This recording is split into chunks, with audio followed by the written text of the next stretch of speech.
Hey, what's up, guys? Got another new video here for you. This is Tuned in Sports.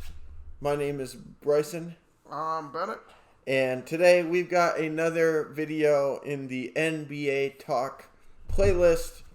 This is the division breakdown series where we break down each of the divisions in the NBA, all six of them on both sides, East and Western Conference.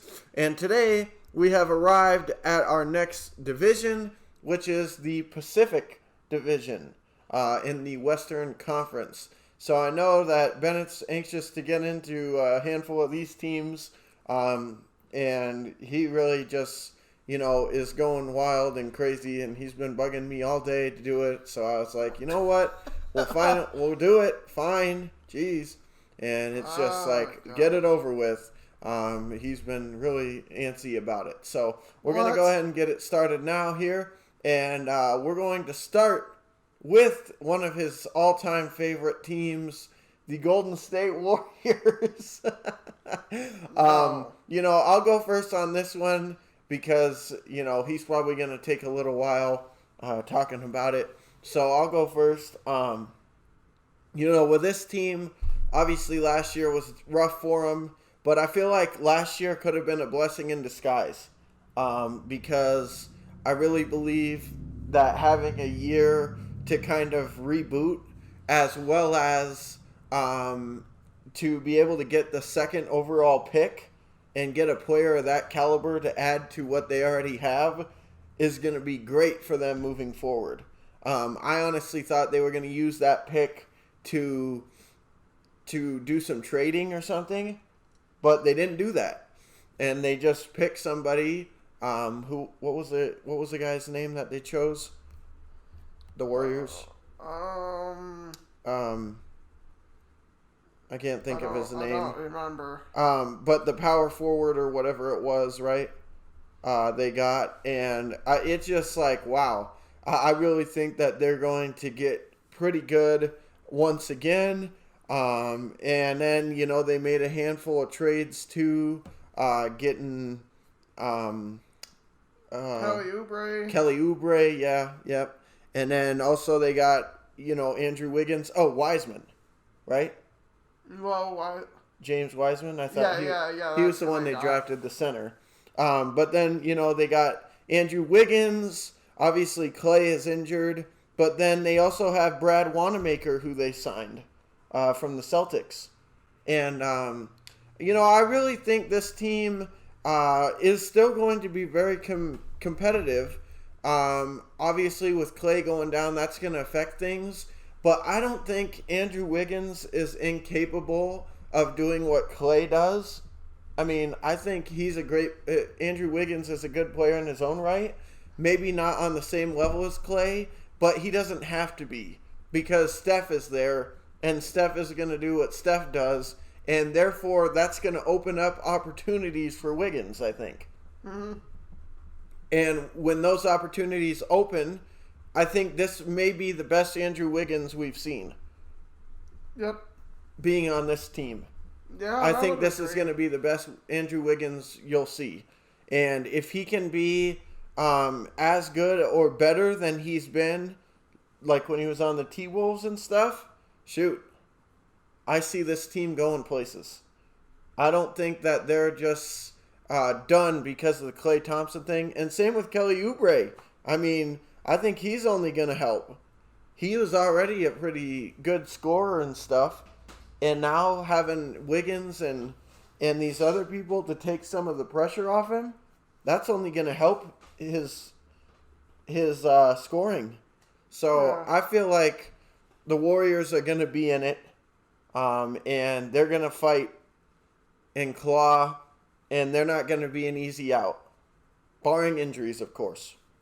But I feel like they're going to be tough. With that being said, do I think they're going to win or go all the way? No. However, I do think they're a playoff team, and I expect them to be put up a hell of a series. Like, for instance, if they have to play the Lakers or something, I don't expect them to beat the Lakers, but I don't expect the Lakers to sweep them. it's going to be a 6-game series, I think. And it's going to be a fight tooth and nail. Anybody that has to play the Warriors. Because they got a lot of grit, a lot of heart. And they're a team that is very familiar with the big spotlight. Mm-hmm. And when you have Steph Curry, you just automatically have a chance. Pretty much. It's kind of like LeBron. I mean, anybody with LeBron on the team, you know it's gonna be a dog fight in there. So and that's the same thing with the Warriors and Clay or Steph. Mm-hmm. Bad break that Clay went down when he did, but like I said, I think they have enough weapons and enough pieces and stuff to still fight. And that's also before the trade deadline. Because I believe they probably, if they're not too far away, I could see them making some trades to try to make it happen this year. If they feel like they're, like, let's say they get to the trade deadline time and they're 3rd or 4th seed or something, I could see them saying, shoot, we have a chance this year. Let's see if we can get better. Yeah. You know? So. I'm honestly kind of surprised that they never got around to... Because I had heard some rumors about them possibly trying to trade Clay. But from what I'm seeing, it's not going to happen. Well, they can't trade him now that he's injured, because who wants to take on his contract to have him sit on the bench the whole year? Right? Well, yeah, I know, but I'm just saying. Yeah. There was talks about that. Mm-hmm. I would have been pretty interested to see where he would have ended up if they were to trade him. Yeah. But, this team has been nothing but successful pretty much over the past decade, pretty much. I mean, so, it's... I mean, I can't complain with the ownership of how they run things there because they know what they're doing. Yeah. And they constantly are at least in the playoffs, it seems like.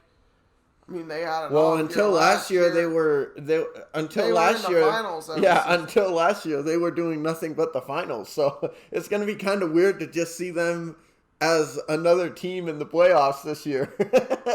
We'll see, you know. But you're right, though. I mean, ownership, the people that are in charge of drafting for the Warriors, they really know what they're doing. I mean, they drafted Clay, Steph, Draymond, all these big-time players were all drafted by them.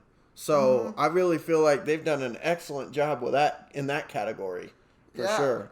Yeah, you know, it's definitely a player like Steph Curry is a huge game changer for any team that he steps on, and I think him also being out most of last year didn't help them either. Yeah. Because he went down with an injury as well. Yeah. You know, if he manages to stay healthy, then I could definitely see this team going somewhere. Playoffs. Yeah. I don't know necessarily that they're going to win, but it's, you know, I think they got enough there that, you know, Steph can kind of carry the load. You know, the kind of weird thing is like, I mean, obviously they didn't know this at the time, but just imagine, I mean, I feel like right now, the team would be in even better shape if they still had D'Angelo Russell, as opposed to trading him for Wiggins. But I feel like with Clay in the lineup, they're better having Wiggins because he doesn't fill the same spot as Clay. But I'm just saying, like, imagine since Clay is out, if they had Russell instead, I feel like D'Angelo Russell can score with anybody. And I think Russell's a point guard. He played point guard for the Nets. Yeah, but before that, though, he was a 2. When he was on the Warriors, he was a 2. Well, maybe I'm wrong. But I'm just saying, you could put him at the 2, though, because he's the scoring player. Mm-hmm. So just imagine if they had him and Steph right now, I feel like they'd be ready for a championship possibly. But I mean, like I said, I think Wiggins will work out fine. But I'm just saying, I think overall Russell is a better scorer than Wiggins is. Yeah, Wiggins is solid, but I don't. We'll see. But I think he's overall a better fit for the team. Yeah, for sure. And I also think that Wiggins is probably a better defender than Russell is. Yeah, Russell is one of those players that doesn't play defense, but he'll give you 40. Yeah, he'll give you some points. Yeah. So, but anyway, and then also I forgot to mention that the Warriors also brought in Kent Bazemore. So we'll see, how that works. Another experienced player, been around the league for a while. So I feel like the Warriors aren't out of it. I mean, obviously, if they had Clay, this would be a much different conversation. Without him, I feel like they dropped down a bit. Like I said, if I had to guess, I think they'll be hovering around the 4, 5, 6 spot. I don't think they'll fall back to 8. I think they'll be better than that. But I don't see them in the top 4. I'd say probably 5, 6 in there somewhere. But they're going to be a tough out at 5, 6. Let's put it that way. Whoever has to face them, if they make the playoffs, which I do believe they will, no matter what they get in as, 7, 8, 6, 5, any of it, they're going to be a tough out. I truly believe. So, anyway, let's get on to the next team, Sacramento Kings.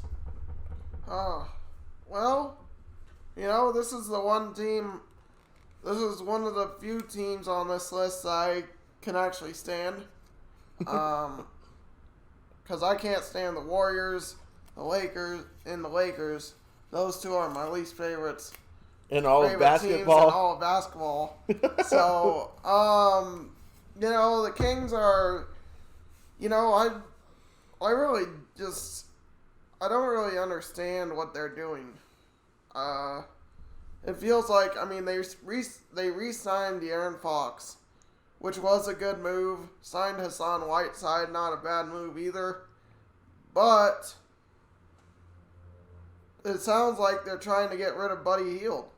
And I just don't understand that. If that's exactly what they're trying to do, then why bring in Hassan Whiteside? Hassan Whiteside's a solid center. And I think he could be a valuable piece for a team that's trying to go somewhere. So I don't know. This team kind of has been the bottom of the West for a long time, feels like. It's pretty sad, because De'Aaron Fox is a really good player. And they actually almost did make the playoffs a couple of years ago. But nonetheless, it's like they're constantly on the outside looking in. And if they don't, make some moves to bring in somebody of note, like that isn't De'Aaron Fox, to play with De'Aaron Fox, they're not going to do anything. It's just going to be the same song and dance. Unfortunately, De'Aaron Fox and Buddy Hield can't get you to the playoffs. Yep. They need more than that. Yep. And they don't have it currently. And I feel like Whiteside is a step in the right direction. And then also Bagley, too. He's been a good player. He's been a good player for him. But then, and Bijalika, or however you say his name, I feel like he's been good for him. But the problem is, it's like, okay, well, you got that going. And then they just traded Bogdanovich. Yeah, I was going to say, that's exactly where I was going. Is they got those guys, but then they traded Bogdanovich, who was one of their better players. And then they did sign Jabari Parker. I think that was over this offseason. So, that we'll see how that works. They've got some players, Corey Joseph. They got some players on this team, but it's just Glenn Robinson III. Like he said, Hassan Whiteside. They got some names, but the problem is I just feel like it's not enough. and I feel like they're just in a never-ending rebuild. It's like by the it's like the idea is to can their contracts to get younger and get new players, but then they get the new players and they let them out after their rookie deal. Yeah, and, or they just trade them. Yeah, or like Buddy Hield and they're trying to trade him. It's like, wait a minute, he's supposed to be a part of the rebuild, and you're already moving on from him, but then you re-sign De'Aaron Fox, but then you let go of Bogdanovich, who is a piece. So, I mean, it just seems like lateral moves. You know what I mean? They do one thing to get better, but then they do one thing to get worse. So what do you end up doing? Nothing. X. Nothing. Yeah, so if you make one move to go this way, one move to go that way, you end up with nothing. Yeah, so like I said, it's just unfortunate because I actually think the Kings are a cool franchise. Yeah.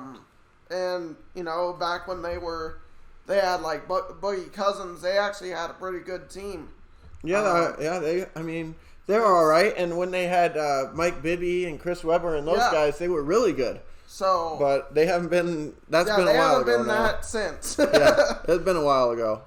But yeah, I mean, the biggest thing for me is just like I said, lateral moves with this team. Seems like they do one thing that tells you, oh, okay, they're really trying to get better, and then they do something that you just say, if they're trying to get better, why would they do that? Or again, like the biggest example is like this Buddy Hield thing. It's like, okay, this guy's supposed to be one of your main pieces that you rebuilt around. And now you're already trying to move him, it seems like. And it's like, what? You think he's a problem? I mean, that guy has played hell of a good job for the Knicks. The Kings. Yeah, I feel like. He's done really well. And it's like, why are you trying to get rid of him? You're going to bring in somebody else that you hope will do the same thing? And especially when you already got rid of Bogdanovich, that's two guards that you just said, see ya. And also, Buddy Hield is a younger player. So are you really going to be able to bring somebody in that's going to be and then it's his like, age okay, and just as good? I don't think so. and then you get rid of him, and then all you're doing now is instead of adding on to accumulated talent, you're refilling positions that weren't an issue. I just feel like, and then another example too. I mean, Willie Cauley-Stein was really good. He played great when he was on the Kings. See ya. They just let him leave, and it was like, wow, okay. I felt like he was a great fit there. Yeah, I mean, it's just a never-ending rebuild with this team. And it seems like. I mean, it's unfortunate, but, I don't see that changing, unfortunately, with the way the ownership and stuff got another new video here. Because I don't feel like the ownership knows what they're doing for this team. Yep, that's the sad truth. I think they do know what they're doing. I think all they're trying to do is just sell tickets. I don't think they really care about getting better. Because if they did, they wouldn't be this bad for this long. And I mean, that's sad to say, but it just seems like they care more about getting new stadiums and stuff than putting a product out on the court. And hopefully they can get it turned around because, I mean, the Kings are close by. We live very close to the Kings. As a matter of fact, the only NBA games that me and Bennett have gone to were Kings games. And so if they could get it turned around, I mean, that'd be really cool because we don't live too far, so we could go watch them and actually see some competitive basketball. And I feel like they're getting better. But I don't know.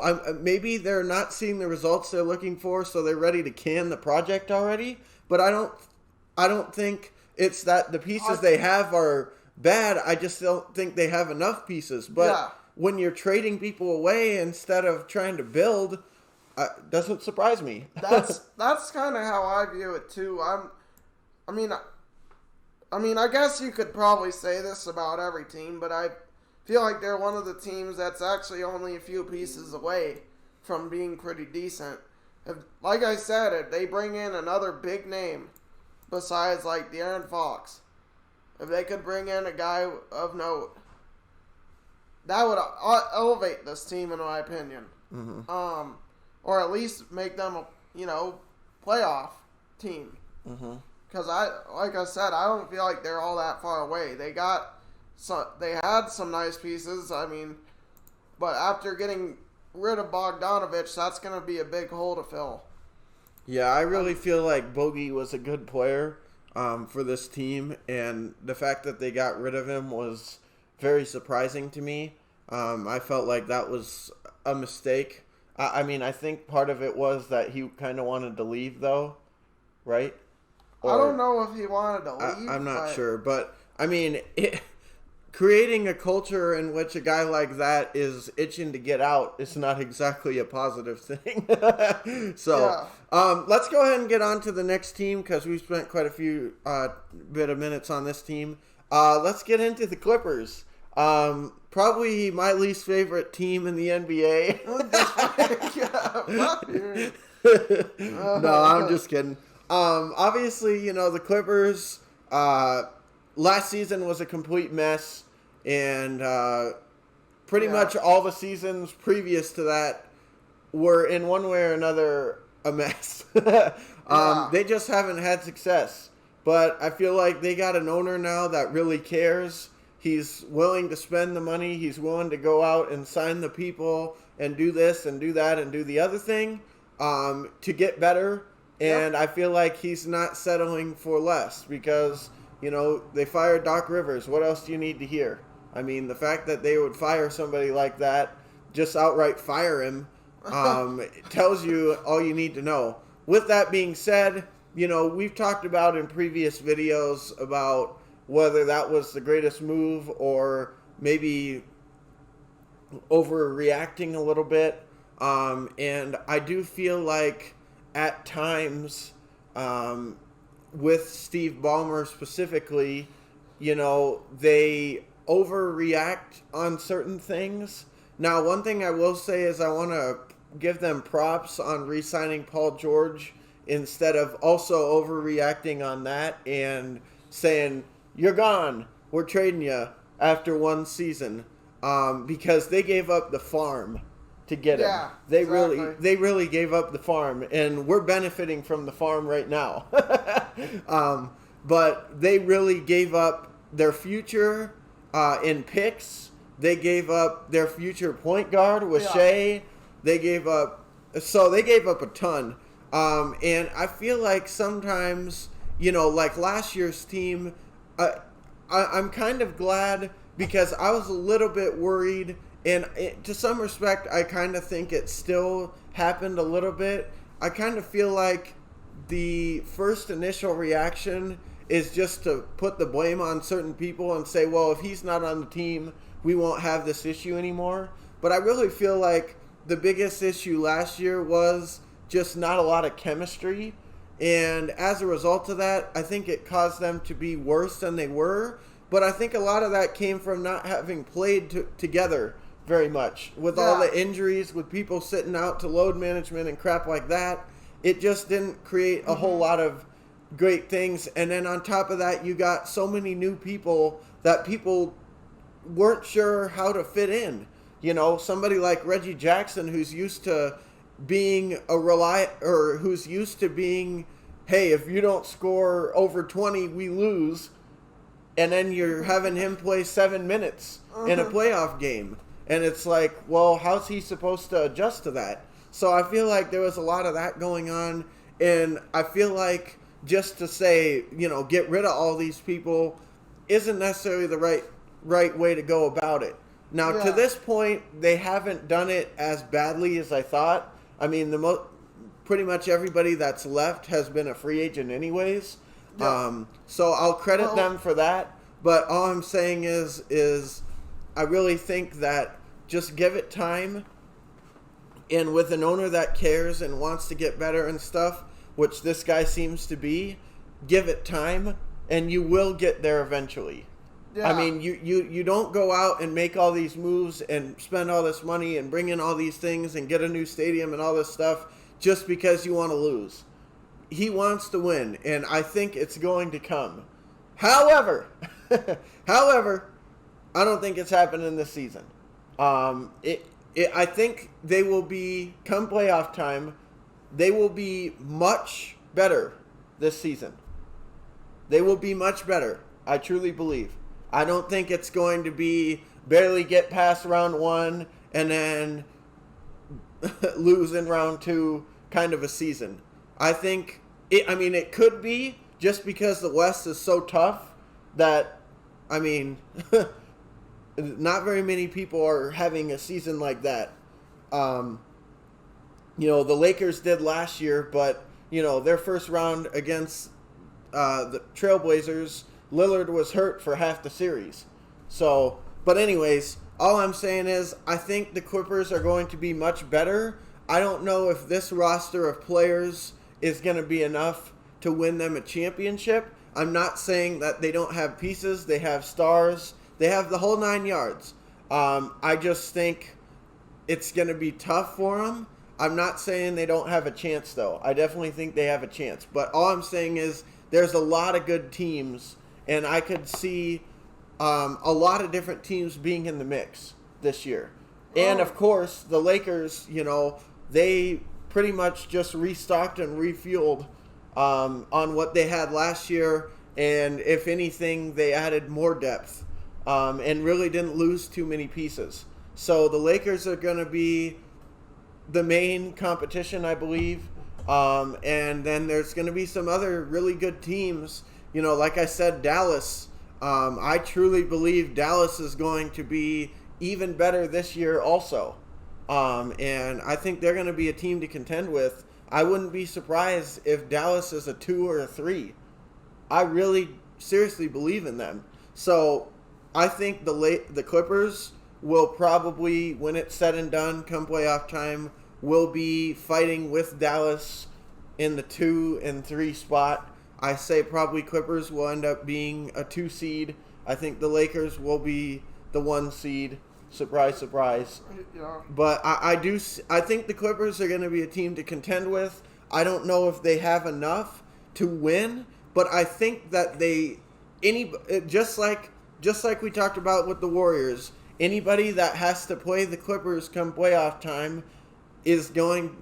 They're going to be in for a series. Yeah, they're going to be in for a series for sure. Yeah. And I'm also not certain that this is what the final Clippers roster is going to look like. I think they could easily still make a couple trades. Especially come trade deadline, if they notice that, it's not necessarily working the way that they want to, I could easily see them trying to move some players and get, maybe a big name of some sort to add to the picture. Mm-hmm. So, we'll see what happens with them. Last year was kind of just everything about last year was just tough. I mean, first it started off with COVID, and then, mid-season COVID struck, and then, we had 6 months break, and then, went to the bubble, and then,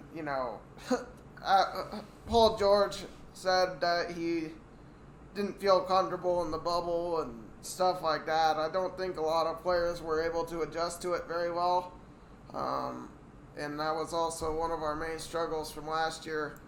I don't know, though. I mean, I don't know what this team's ceiling is, because I don't know how Serge Ibaka, some of these other guys are going to fit. Luke Kennard, he's pretty solid, but I feel like his role is going to greatly decrease from what he was doing on the Pistons. And that's going to make it tough on him, because we got guys like Lou Williams already there that are coming off the bench that, pretty much can do everything that he can do, but better. Yeah. Mm-hmm. So it's gonna be interesting to see how all these players fit. I do think this team can win a championship, but like I said, it's just gonna come down to how well everybody plays together, because last year, We didn't really seem like we played a lot of team ball. It was more, give it to Kawhi, shoot it.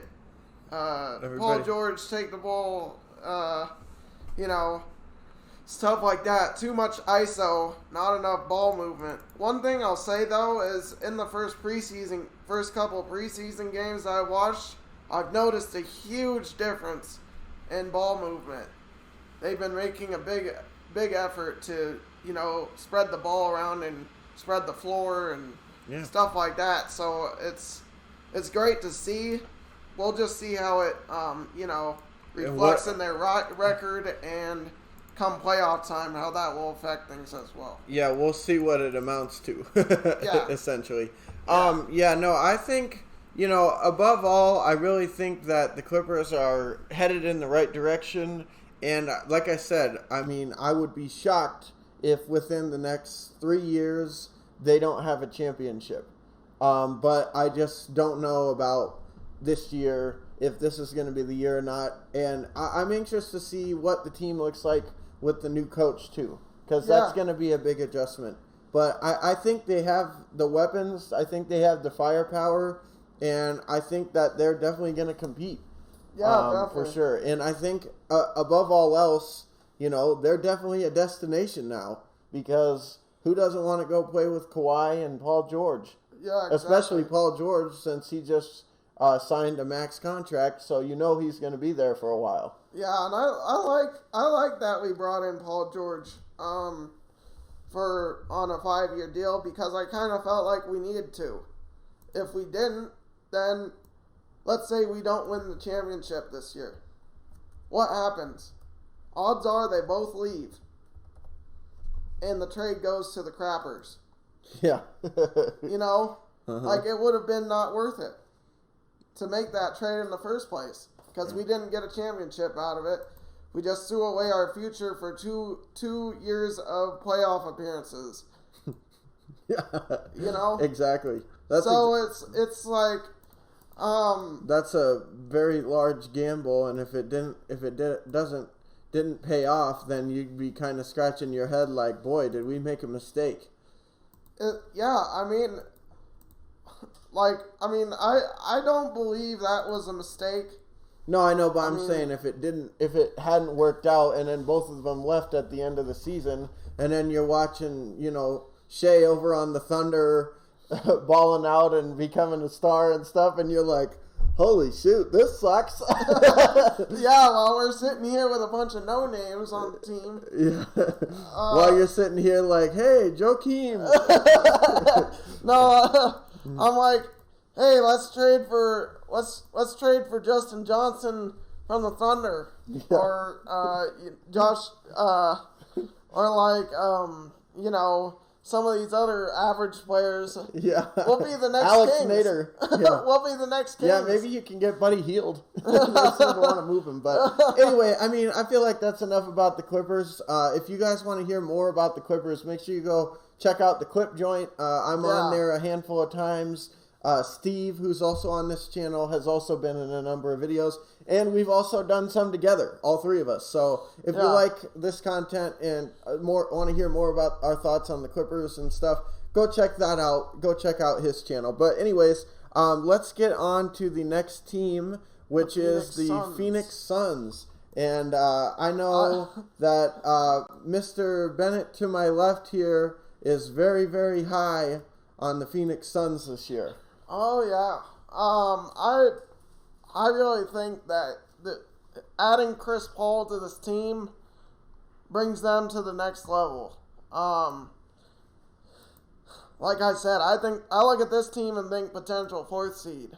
I feel like, the trio of Booker, Ayton, and Paul is going to be pretty much unguardable. They're going to be hell to deal with in the playoffs, especially, I think, because they haven't been there in a little while. But I think this is a franchise that really is trying to get better, and judging by what they've done so far, especially this offseason. I know Bennett's been itching to talk about Memphis. They're trying to win now. And I think they potentially could if, like, the matchups and stuff fall correctly for them. Granted, they'll probably be having to face either the Lakers, Clippers, probably one of those two teams in the Western Conference Finals. If, let's say they get past maybe the Mavericks or... They might have to face one of them before then, too. Yeah, exactly. So it will be... It's going to be interesting to see about this team because like I said, I'm pretty high on them. Yeah. For me, I think that the Suns this is really going to be an interesting year for them.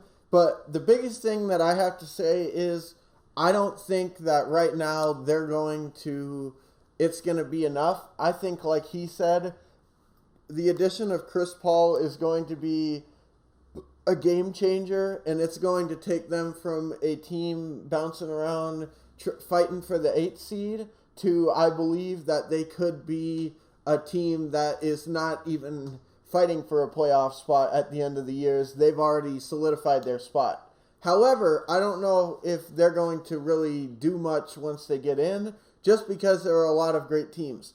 With that being said, though, what I want to say about the Suns is, I think even though I was like, boy, they gave up quite a bit to the Thunder for just one player, and from the Thunder perspective, I was all on board with that one. I was like, hell yeah, we'll take Kelly Oubre and 4 other players or whatever, and draft picks just for Chris Paul. Shoot. Yes, please. So I thought that was great. However, though, thinking about it, I think this was also a great move for the Suns. And the biggest reason why I think this is because I truly believe that this is going to have a huge impact on their future, having Chris Paul, because I think he's going to help out these young players a ton. I really think he's going to help, especially like Devin Booker. And and then the other thing is with Ayton too and Booker, I don't see like Ayton doing something stupid again where he gets canned for 25 games for PEDs and stuff. I think Chris Paul's leadership is going to make a world of difference on this team. Yeah, you just look at their roster though. Look at the moves they've made. Yeah, and the fact that they got Nader, I mean, that's a championship move. No, but they brought in some really solid players. Mikal Bridges. Is that the guy from the Hornets? Yeah, that's the guy from the Hornets. They brought in Jay Crowder, Check Diallo. He's pretty good. Langston Galloway. He's the guy from Michigan State. Yeah, and he was on the Pistons, so pretty solid for the Pistons. I just look around this roster and I'm like, damn. And they still have Dario Saric. Yeah, and then Abdul Nader. And so it's like it just rolls off the tongue. It's like, I look at this roster and think, damn, they're going to be tough. I mean, like, seriously, I just don't see this team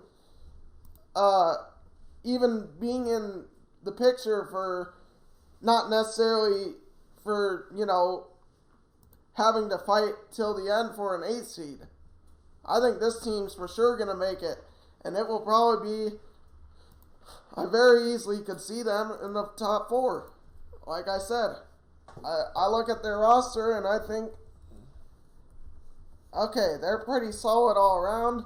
They got 2 star players, Devin Booker, Chris Paul. DeAndre Ayton's going to be probably, I wouldn't be surprised if he's an all-star at some point. I mean, that guy's a beast. But he's had to deal with, like, PED suspensions and stuff like that. But when he's on the floor, he's a difference maker. And if he can stay out of trouble and everybody manages to stay healthy, I see nothing but good things coming for this team.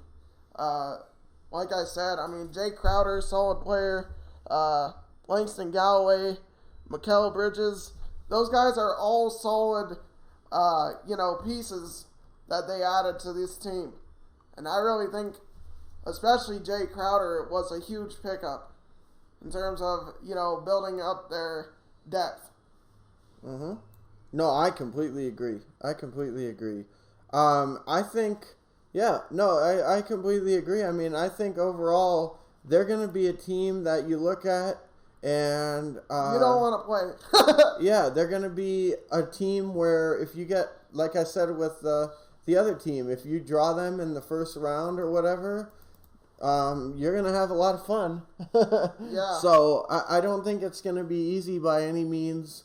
And I truly believe that they've gotten better and they're a team headed in the right direction. And they're a team that's been in a tailspin for a while since Steve Nash left. Yeah. But I feel like they're finally starting to gain some ground. And I think they're doing good things now. Yeah, I mean, everybody kind of looks at Chris Paul and thinks, oh, he's older, but look what he did last year. I mean, he brought a Thunder team that a lot would say probably had no business being in the playoffs to 7 games and a 5th seed. 7 games in the first round and we're the 5th seed. So it's like, I still think he's at the top of his game. He might not be as good defensively or anything like that, but he can still play.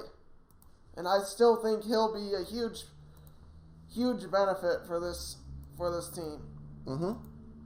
Yeah, no, I completely agree. I agree with you completely.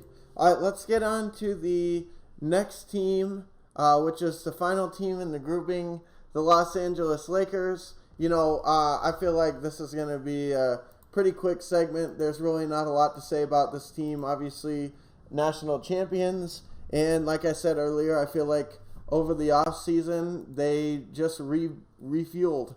I don't feel like they got worse. I don't feel like they really lost anybody that's going to cost them moving forward. If anything, they only got better. And that's pretty hard to do when you're coming off a championship. So the fact that we're saying that is like, wow, that's pretty damn impressive. And I expect them to be the favorite. I expect them to be the favorite to win the NBA Finals again this year. Will they? I don't know. I don't know. There's some good teams out there. I would say if I'm a betting man, I'd say yes.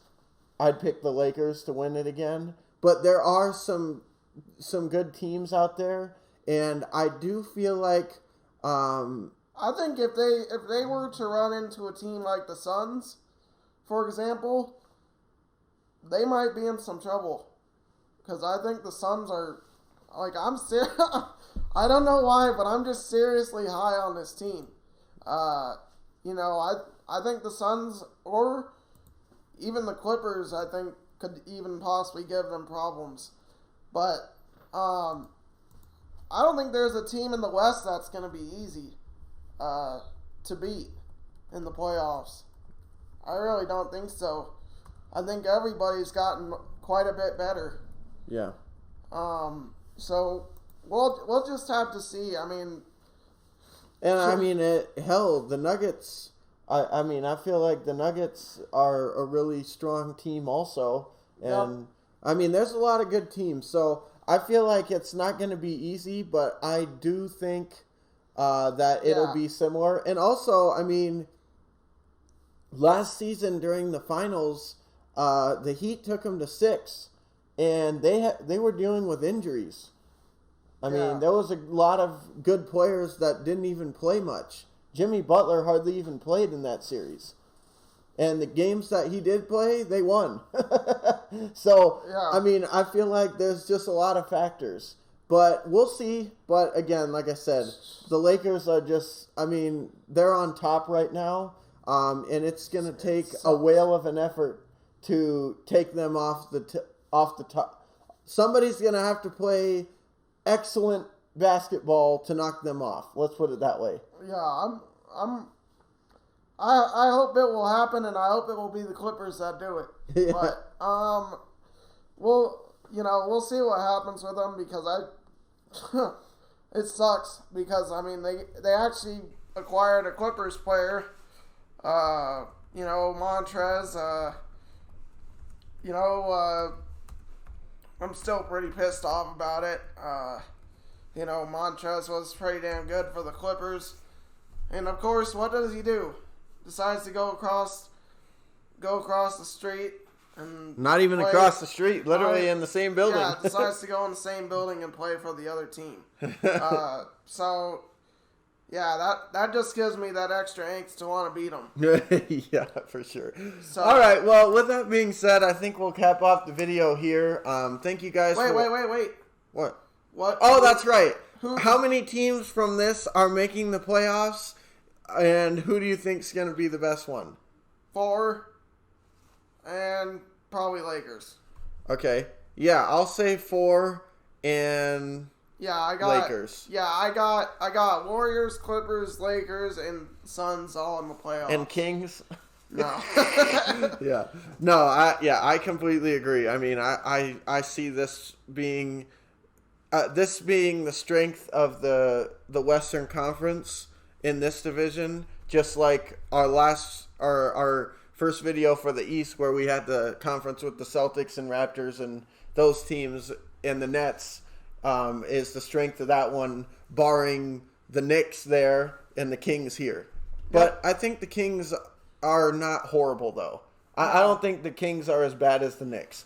No. So I even say this division maybe even be better, top to bottom. So anyways, if you guys like the video, make sure you hit the like button, subscribe. Also, make sure you check out the other videos in this series and future videos. The next video will be dropping tomorrow, so make sure you check that out. With that being said, guys, my name's Bryson. I'm Bennett. And we'll see you guys in the next video.